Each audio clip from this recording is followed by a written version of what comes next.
यार एडिंगली लीड्स में क्या ज़बरदस्त पहला दिन था भारत के लिए। और कप्तान शुभमन गिल, यशस्वी जायसवाल, ऋषभ पंत, केएल राहुल सब ने रन बनाया। और साई सुदर्शन अनफॉर्चुनेट है, डेब्यू पे डक पर आउट हो गए, पर मुझे लग रहा है कि और ज़्यादा आगे रन बनाएंगे। नंबर 3 पर उनका पहला मौका था, I think he score a lot of runs. पर जायसवाल की बात तो मैंने पहले कर दी है, पर शुभमन गिल की बात करना चाहता हूँ। मैं मानता हूँ, मैं पहले कहता था कि शुभमन गिल भारत के लिए नंबर 4 पर खेलेंगे और भारत के कप्तान बनेंगे। वो कप्तान बन गए, नंबर 4 पर खेल रहे टेस्ट क्रिकेट में। पर मुझे डाउट था कि वो टेस्ट क्रिकेट में अवे फ्रॉम इंडिया, सेना कंट्रीज़ में रन बना पाएंगे या नहीं बना पाएंगे।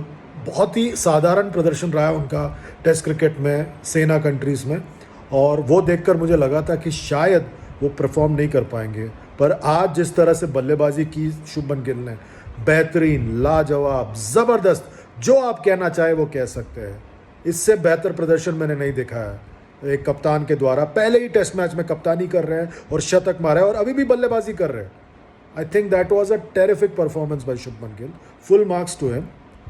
और उसके बाद क्या कहने, उनके जो वाइस कैप्टन है ऋषभ पंत, उन्होंने जो बल्लेबाजी की एकदम लाजवाब। मतलब ऋषभ पंत ने जो समझदारी से बल्लेबाजी की। शुरुआत में मैं यहाँ पर पुणे आया हूँ, महाराष्ट्र क्रिकेट एसोसिएशन के महाराष्ट्र प्रीमियर लीग पे कमेंट्री कर रहा हूँ। मेरे साथ जो लोग थे, हम सब बैठ के देख रहे थे। हमने कहा ये क्या हो गया ऋषभ पंत को, इतने आराम से क्यों खेल रहा है? पर वो समझदारी से खेल रहे थे।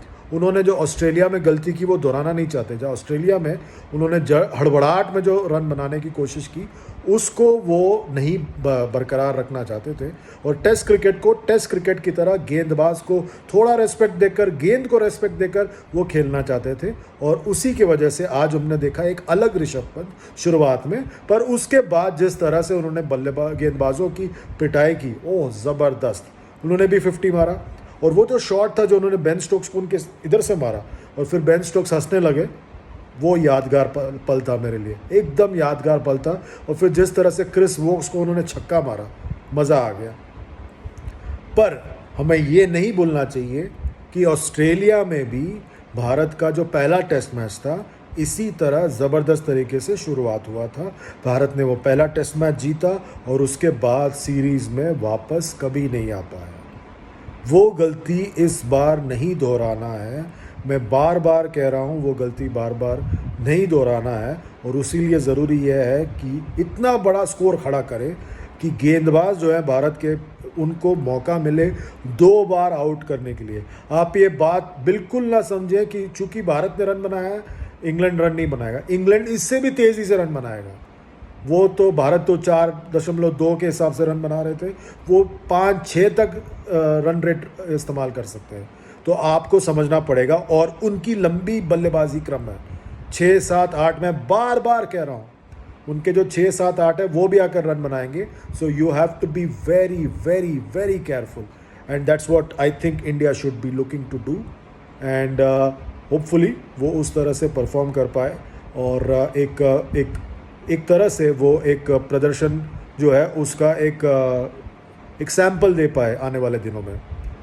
एक बात कहूँगा, जो इंग्लैंड की गेंदबाजी थी बहुत ज़्यादा ऑर्डिनरी लग रही थी। मतलब ऐसा कोई तेज़ गेंदबाज नहीं लगा जो भारत को परेशान कर सके। ना पेस था, ना कुछ था, बहुत ही ऑर्डिनरी गेंदबाजी थी। आई एम होपिंग दैट आने वाले दिनों में गस एटकिंसन तैयार हो जाए, जोफ्रा आर्चर आए खेलने के लिए। मार्कवुड का तो मेरे ख्याल से नहीं होगा। आई थिंक दैट ओवरऑल अगर देखा जाए, इंग्लैंड की गेंदबाजी was very very ordinary. And India has to be very, pitch बहुत फ्लैट है, रन अभी भी बन सकते हैं। इंडिया का पहला दिन ज़बरदस्त रहा, पर they need to be on their guard because England इससे भी तेज़ी से रन बना सकता है। पर overall hats off Yashasvi Jaiswal, Shubman Gill and Rishabh Pant.